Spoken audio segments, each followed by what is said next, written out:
Bienvenue sur la chaîne Calamity Knits, moi c'est Estelle, ici on parle de tricot et là dans cet épisode on va même parler de tricot 2.0 puisque j'avais envie de vous partager mes applis préférées. Alors c'est vrai que là on est sur une lancée de vidéos un petit peu high-tech on va dire, puisque l'épisode précédent je vous avais parlé de la plateforme Ravelry, je vous avais fait un petit tuto plus mes fonctionnalités préférées. Rassurez-vous, on ne fait pas que de parler de tricot 2.0 ici, mais là voilà, je voulais enchaîner avec mes applis, des applis qui je trouve me facilitent la vie, en tout cas moi en tant que tricoteuse, donc j'avais envie de vous les partager.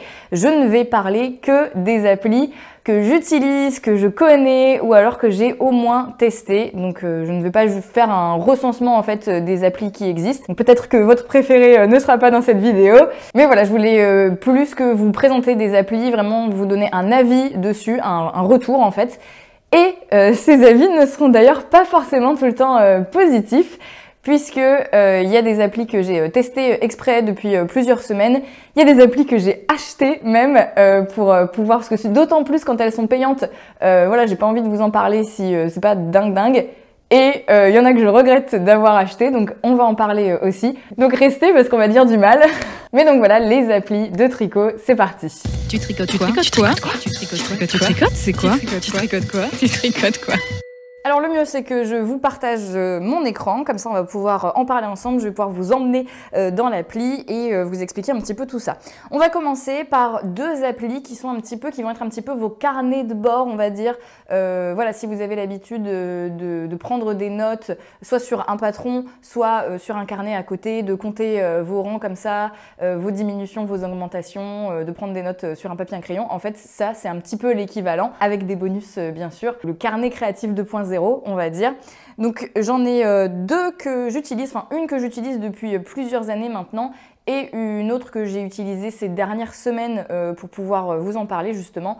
Alors, je sais qu'il y a par exemple Knit Companion, qui est une appli qui existe, qui fait un peu ça, mais je ne l'ai pas testée, donc voilà, elle existe, mais je ne vais pas vous en parler là. Moi, je vais vous parler de Knit & Note et de Contrant. Donc, ce sont peut-être des applis que vous connaissez déjà.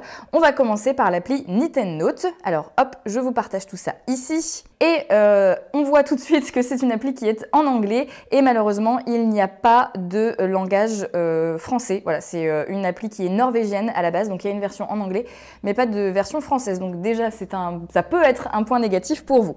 On est sur la page d'accueil. Et là, on voit plein d'informations, on voit qu'il y a plein de petites statistiques, ça on va pas en parler pour l'instant, et on voit nos projets actifs. Donc je vous l'ai dit, c'est un petit peu comme un carnet sur lequel vous allez pouvoir prendre des notes. On va aller dans un de mes projets que j'ai en cours en ce moment, qui sont les Hilbaritz Socks. Et on voit que je peux mettre une photo que je n'ai pas mis parce que mon projet est en cours et j'avais pas envie de mettre une photo. On voit qu'on peut mettre plein de détails pour qui je le fais, la taille que je fais, les aiguilles que j'utilise, la date à laquelle je l'ai commencé et la date à laquelle je l'ai complété et ce n'est pas fini. La laine également que je peux rentrer. Ça, c'est tous mes comptes-rangs, je vais vous en parler, mes comptes mailles, mes comptes-rangs, je vais vous en parler après. Et les notes. Et ce qui est super, je trouve, avec cette appli, c'est que en fait, vous allez rentrer les patrons en PDF dedans et vous y allez y avoir accès quand vous créez votre projet en cours. Donc là, on a tout à fait mon projet des Hilbaritz Socks et vous allez voir que dessus... J'aurais peut-être pas dû vous prendre celui-là, c'est particulièrement le bazar. Mais voilà, c'est toutes les petites notes que j'ai pu prendre avec l'appli. Les petites annotations, le marqueur également pour savoir où j'en suis. Bon là, si vous comprenez rien, c'est normal, c'est mon petit bazar. Je suis sûre que si vous avez des carnets aussi, ou alors peut-être pas hein, d'ailleurs, vous êtes peut-être du genre à surligner avec une règle et tout ça. Moi, c'est le bazar, mais je me comprends et c'est le principal. Et donc, on voit en effet que ici, on va pouvoir aller chercher soit un surligneur, soit un stylo et on va pouvoir écrire directement dessus avec des couleurs qui sont différentes. Voilà, si j'ai envie de surligner ça, bon, bien sûr, il faudrait que je zoome pour que ce soit un peu plus classe. Voilà, je peux surligner mon rang que je viens de faire par exemple. Et avec le stylo, c'est là où je vais pouvoir mettre des petites annotations comme j'ai fait ici, c'est très bien écrit. Donc vraiment très pratique, je trouve. Et on va pouvoir aussi mettre nos comptes-rangs. Pour moi, c'est vital. Si je le note sur un papier et un crayon, je sais que ça va être perdu. Donc on va pouvoir ajouter, là vous voyez, tous mes rangs qui sont en cours, mes rangs raccourcis. D'ailleurs, celui-là, j'en ai plus besoin. Hop, je peux aller le supprimer car c'est fini. On peut en ajouter et vous lui donnez le nom que vous voulez. Donc si c'est par exemple, je sais pas moi, les diminutions des manches, hop, j'en sais rien, vous mettez diminution de manches, vous l'ajoutez et à chaque fois que vous avez fait une diminution, vous pouvez en ajouter une. Voilà, voilà. Donc voilà, écrire sur les patrons, ça c'est vraiment l'utilité principale, je trouve, de cette appli. Si vous êtes plus team papier-crayon ou voilà, sur votre carnet, il n'y a pas de souci, mais en tout cas, ça c'est vraiment une fonctionnalité que j'utilise à fond. Il y en a plein d'autres dans cette appli, on va les repasser en vue assez rapidement. Vous allez ici dans Stash and Tools, donc votre stash et les outils de l'appli. Ça, je l'utilise également beaucoup comme ma librairie de patrons et librairie complète parce que sur Ravelry, vous pouvez avoir vos patrons que vous avez achetés sur Ravelry, mais vous ne pouvez pas... Alors, vous pouvez ajouter, vous pouvez dire que vous avez un patron et vous ne pourrez pas le consulter dessus vu que vous ne l'avez pas acheté par Ravelry. Donc vraiment ça c'est ma bibliothèque, c'est tous les patrons que j'ai achetés, soit sur d'autres plateformes que Ravelry. Vous les téléchargez en PDF et vous voyez que vous pouvez les classer. Alors ça aussi, hein, c'est vraiment un des bons points de l'appli, je la trouve super jolie en fait. Avec les petites icônes et tout est hyper personnalisable. C'est-à-dire que si vous voulez ajouter une catégorie, hop, vous l'ajoutez ici, vous choisissez même la petite icône, voilà, si vous faites une catégorie pour les animaux par exemple, hop, vous allez l'appeler animaux, c'est parti, une nouvelle catégorie. Et on va aller les chercher, upload pattern, on va aller les chercher les PDF qu'on a téléchargés sur notre téléphone. Donc je trouve ça très pratique et vraiment trop mimi. Enfin, c'est un point fort je trouve de l'appli, c'est qu'elle est belle et vu que c'est une appli que j'utilise beaucoup, bah, j'aime bien que ce soit agréable à regarder. Donc voilà pour les patrons, vous voyez que vous avez une fonction aussi de stash. Moi j'avais commencé là-dessus, je suis au final très vite passée sur Ravelry. Je vais vous dire pourquoi, parce que cette appli ne connaît pas les marques de laine, etc. Donc il faut vraiment tout rentrer, le grammage par mètre, le métrage par gramme plutôt, dans ce sens-là. Il faut tout rentrer quoi, donc c'est un peu plus contraignant que le stash sur Ravelry. Mais si vous voulez rentrer votre stash, vous pouvez, surtout que une fois que vous êtes dans votre projet, je vous l'ai dit, hop, on y retourne, vous pouvez ajouter la laine et aller la chercher directement dans votre stash. Donc si vous utilisez pas mal l'appli, ça peut être bien. Voilà, si vous voulez rentrer votre stash d'aiguilles, c'est possible aussi. Vous avez aussi des petits outils qui peuvent être pratiques, qui peuvent dépanner pour faire des augmentations, diminutions. Alors, c'est juste sur un rang, par exemple, quand ils vous disent répartissez 15 diminutions sur le rang d'après. Donc vous mettez le nombre de mailles que vous avez sur votre aiguille, je sais pas, 65, et vous devez faire une diminution d'ailleurs. Hop, on va aller dans les diminutions. Vous avez 65 mailles sur votre aiguille, vous devez en répartir 12 diminutions. Comment vous faites? Et bien là, il va vous dire, hop, on tricote 2, on en tricote 2 ensemble, on tricote 3, on en tricote 2 ensemble 3 fois, etc., etc. Et ça va vous les répartir. Un petit outil comme ça. Et quand vous allez dans Library, ça je voulais vous en parler aussi, petite parenthèse sur Knit and Note, puisque c'est devenu depuis quelques semaines maintenant, je crois qu'ils ont lancé ça fin janvier, mi-janvier, c'est devenu le Netflix des patrons de tricot, parce qu'en fait c'est devenu une plateforme sur laquelle en fait vous allez vous abonner, donc c'est payant par mois, et un peu comme Netflix, une fois que vous êtes abonné, vous avez accès à tous les patrons de la plateforme. Alors, du coup, forcément, c'est une appli norvégienne, comme je l'ai dit. Il y a quand même pas mal de patrons en anglais, mais je pense qu'il n'y en a quasiment aucun en français. Je pense qu'il n'y a aucune créatrice pour l'instant française qui est dessus. Bon, vous les voyez là. Ce qui est bien, c'est que vous pouvez, même dans le mode gratuit, consulter les patrons qu'il y a. Donc, vous pouvez vous dire « Ah, mais c'est trop bien, en fait. Je pense que je vais en tricoter pas mal. » Et vous abonner. Et puis, vous désabonner quand vous en avez marre ou quand vous ne voulez plus. Donc... vous voyez également là tous les designers qui sont sur la plateforme. Bon, il y a des designers connus, hein. Jem Creates, je la connais assez bien, elle est assez réputée. Sistanit aussi, si vous suivez un petit peu le monde du tricot nordique, vous la connaissez peut-être aussi. Donc voilà, ça va se développer de plus en plus, hein. C'est comme Netflix au début, il n'y avait pas beaucoup de séries et après c'est devenu incontournable. Je ne sais pas si ça va devenir incontournable, mais en tout cas c'est là. Et surtout, je ne sais pas si c'est un truc que je trouve très bien, enfin... Je vais un peu donner mon avis là-dessus, vous en faites ce que vous voulez, mais je trouve que justement, dans le tricot où on a envie d'acheter un patron pour soutenir peut-être une créatrice ou un créateur, est-ce qu'on a envie de consommer le tricot comme on consomme, comme on binge des séries? Je sais pas. Après, si les créateurs et créatrices, je pense que s'ils sont sur la plateforme, c'est que ça leur convient et ils en ont quand même plusieurs, donc c'est que ça doit leur convenir, etc. Mais je sais pas si c'est quelque chose qui... je sais pas si on va dans le bon sens en fait en allant là-dessus. Dites-moi ce que vous en pensez. Est-ce que vous trouvez que le Netflix du tricot c'est une super idée ou si vous êtes contre. Donc voilà pour cette appli Knit Note qui est vraiment l'appli que j'utilise au quotidien. Je m'en sers tous les jours pour suivre mon patron et savoir où j'en suis. Je vous ai fait un petit récap des points faibles, points forts. On va commencer par les points forts. Bon, j'ai mis que je la trouvais belle. Enfin, c'est bête, mais comme je vous l'ai dit, c'est une appli que j'utilise tous les jours. Donc si je la trouve pas agréable à l'œil, c'est un petit peu dommage. La bibliothèque de patron, je trouve que c'est un gros point fort parce que je pense que Ravelry c'est pas assez, je saurais pas où les mettre d'autres en fait, donc c'est très bien que je puisse les ranger là-dedans. Le stage de laine aussi et d'aiguille qui est quand même bien fait, même s'il n'est pas aussi complet que Ravelry, il est bien fait, c'est un outil qui est utile. Le fait qu'on puisse écrire sur les patrons et compter les rangs, ça c'est vraiment primordial et je trouve que c'est mieux fait que dans une autre appli dont je vais vous parler, donc vraiment gros point fort là-dessus. Et puis les petits outils en plus aussi, la petite calculette, la petite règle, j'ai mis dans les points forts, voilà. Les points faibles, car on n'a pas parlé du prix, c'est que, alors c'est une appli qui est gratuite, mais avec de la pub. Donc là, moi j'ai la version sans pub car je la paye. C'est 5 € par mois ou 30 € par an. Donc je crois que j'ai la version 30 € par an. D'ailleurs, il me semble que ça annule... Ça va bientôt être fini cette histoire. Et si vous voulez l'accès au Netflix du tricot, au patron en illimité pour un abonnement, là ça passe à 10 € par mois. Donc c'est quand même un budget. Je dois vous avouer que je ne sais plus à quel point il y a de la pub vu que j'ai la version payante. Donc je ne sais pas si c'est à ce point insupportable ou pas. Ça je peux plus vous dire parce que ça fait 2 ans que je l'ai l'appli, donc je me rappelle plus de la version sans pub. De la version avec pub. Autre point faible, il n'y a pas de version en français. Il n'y a pas de connexion à Ravelry non plus.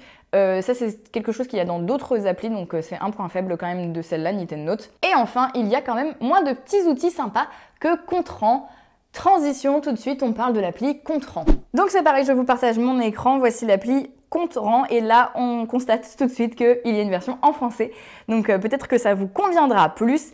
Et c'est un petit peu la même chose que Knit Note, c'est-à-dire que vous allez pouvoir suivre votre patron.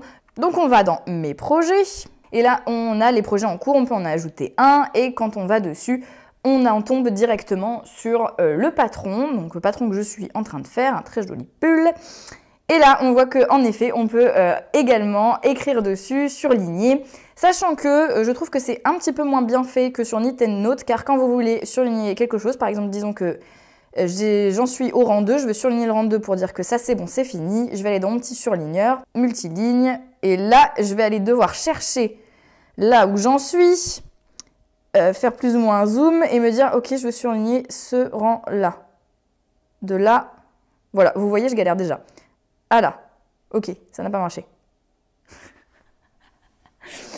Bon, je trouve pas ça très intuitif comme vous pouvez le constater, c'est un fiasco ce tuto. Bon, je trouve pas ça très pratique, voilà. Je le fais pour un petit peu m'y retrouver, mais clairement, pour dessiner, ça va être pareil. Vous allez devoir aller chercher là où vous voulez écrire sur le patron. Il m'a pas mis là où j'en étais.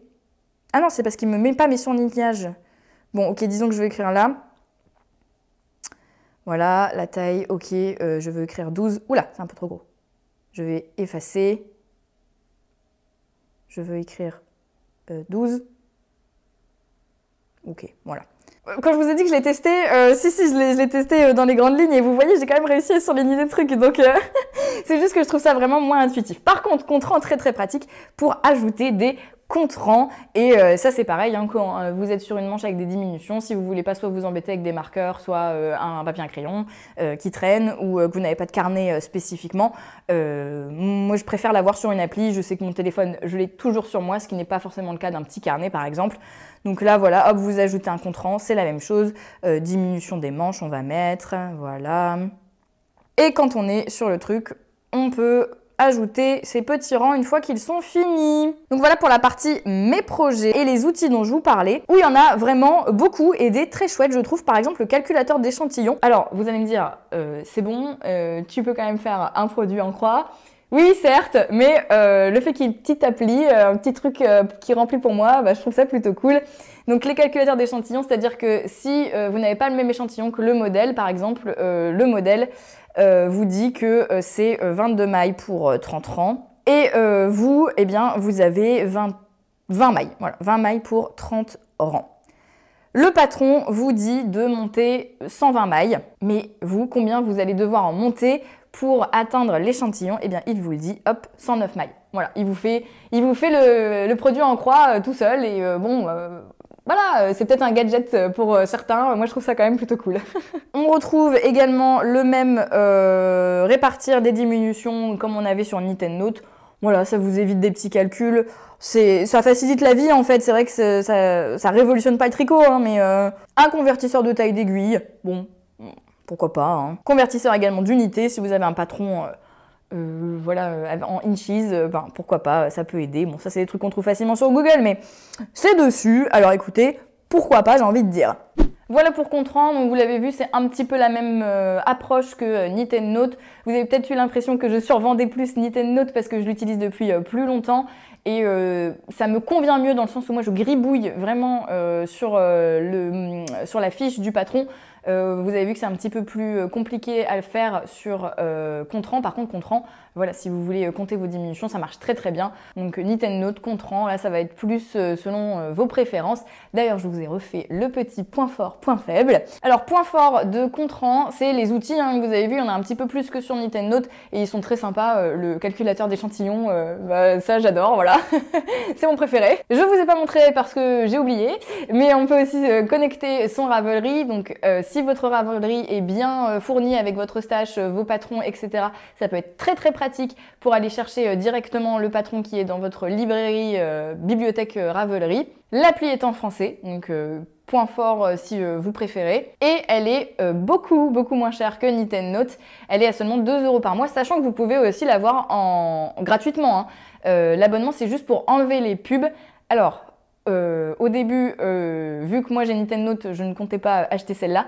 Et la pub, c'est horrible. Et en plus, c'est des pubs, vous savez, si vous avez déjà fait des jeux sur votre téléphone, c'est pas un petit bandeau ou non, c'est vraiment la pub qui dure 30 secondes et vous attendez comme ça que la pub se termine pour pouvoir re-accéder à l'application.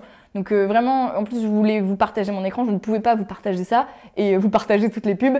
Donc je l'ai acheté, je me suis abonnée là pour quelques mois, donc c'est 2 € par mois. Si vous l'utilisez, je vous conseille vraiment de le faire parce que, de toute façon, vous allez voir, vous allez la télécharger et c'est invivable la pub pour le coup. Ce qui est peut-être le cas de Nintendo Note, mais je vous dis, je m'en souviens plus. En plus, c'est une appli que vous allez peut-être utiliser tous les jours, vraiment si vous tricotez tous les jours et que vous suivez votre patron dessus. Donc 2 € par mois, je me dis que ça peut valoir le coup, surtout que c'est 10 € par an aussi. Donc les points faibles, forcément, énormément de pubs. Je l'ai dit, les annotations sur les patrons qui sont quand même un petit peu moins intuitives et un peu moins pratiques. On peut pas écrire directement vraiment dessus. Il faut cliquer sur le truc, zoomer, dire là où on veut écrire, mettre son truc. Donc voilà, un peu moins pratique. Et puis pas de bibliothèque de patrons, même si, comme je l'ai dit, vous pouvez connecter votre Ravelry, donc vous avez vos patrons de Ravelry. Donc voilà pour cette appli Contran. Alors une appli qui va peut-être vous paraître un peu ridicule, mais moi je l'ai dans mon téléphone et je m'en sers. C'est une règle tout simplement. Voilà, il y en a plein, que ce soit sur Android, iPhone, je vous en partage pas une précisément. L'idée c'est juste d'avoir des mesures sur votre téléphone. Et voilà, j'ai pas sur moi mon mètre ruban. J'ai la flemme d'aller le chercher. Mon téléphone, ça par contre, il est toujours à portée de main. Donc ça peut dépanner. Surtout que sur l'iPhone, vous avez l'appli Mesure qui est directement sur votre iPhone. Normalement, vous n'avez pas besoin de la télécharger, ou du moins les versions récentes de l'iPhone. Et je vous montre, je vais essayer de vous filmer, j'essaie de me filmer en train de faire le calcul, où en fait c'est en réalité augmentée. Je crois qu'on dit comme ça. Chronique 2.0. Vous allez aller d'un point A à un point B sur votre tricot et il va vous dire combien ça fait en centimètres. Et ça marche plutôt bien. J'ai comparé avec mon mètre ruban et l'appli. Ça marche plutôt bien. Ça existe aussi sur Android, mais c'est une appli à télécharger en plus. Voilà, juste petit tips, une petite appli à avoir de règles. En tout cas, moi, ça me dépanne. Donc, je vous ai dit au début de cette vidéo qu'on allait dire du mal d'appli. C'est le moment. La dernière fois, je vous parlais de Ravelry. Je vous mets un petit lien là si vous voulez aller voir cette vidéo. Le petit lien s'affiche uniquement si vous êtes sur téléphone ou sur l'ordinateur. Ça ne marche pas si vous êtes sur la télé. Donc, on parlait du site Ravelry. il n'y a pas d'appli Ravelry, du moins pas d'appli qui sont officielles. Par contre, il y en a des non officielles qui ne sont pas illégales ou quoi, hein, elles ont le droit d'être là, mais ce n'est pas Ravelry qui est derrière, c'est des sociétés qui reprennent les fonctionnalités de Ravelry. Ces applis sont payantes, notamment Ravit, donc c'est l'appli que j'ai testée. Cette appli, vous ne pouvez pas la télécharger si vous ne la payez pas. Voilà, elle vaut. Par contre, c'est pas un abonnement, elle vaut 6 €, vous l'achetez, vous l'avez pour tout le temps, et ça a quasiment toutes les fonctionnalités de Ravelry, mais pas toutes. Et c'est pour ça que j'en suis déçue. Et voilà, je l'ai payé et je ne vais pas m'en servir. Donc, bon, je sais pas, c'était 6 € quoi, mais 6 € c'est le prix d'un patron. Je vais pas faire une revue complète de l'appli, mais voilà, je vous fais défiler un petit peu ce que ça donne. Si vous n'êtes pas à l'aise avec Ravelry sur le navigateur de votre téléphone, ça peut être une bonne alternative parce que vraiment... voilà, ça fait appli, c'est très chiadé, c'est très bien. Par contre, il n'y a pas toutes les fonctions. Par exemple, je vous parlais de la fonction Yarn IDs qui vous donne d'autres idées de laine. Je l'utilise vraiment beaucoup. Dès que j'ai un patron en tête, je vais chercher avec quelle laine je vais le faire grâce à cette fonctionnalité et il y a pas, ça n'existe pas. Donc, un peu déçu de cette appli, mais en effet, voilà, ça reste quand même du détail et si vous voulez scroller Ravelry sur votre téléphone et que vous n'êtes pas très à l'aise avec le navigateur, ça peut être une bonne option. Surtout qu'il y en a une autre qui est Knitted, qui s'écrit comme ça, je vous mets le logo ici, qui elle a une version gratuite. Pareil, bourré de pubs, c'est inutilisable avec la pub.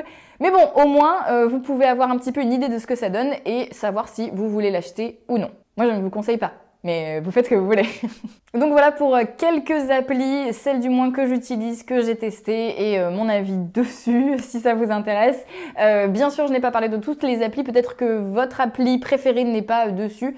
Mais du coup, mettez-la moi en commentaire, comme ça les autres peuvent aussi voir et ça peut donner d'autres idées d'applis à tester qui nous facilitent la vie dans notre quotidien de tricoteuses et tricoteurs. Si vous avez découvert quoi que ce soit dans cette vidéo ou si juste vous avez passé un bon moment, n'hésitez pas à mettre un petit j'aime, à vous abonner aussi, ça me fait vraiment super plaisir de vous voir de plus en plus nombreux en fait sur ma chaîne. Bah voilà, je suis un petit peu émue.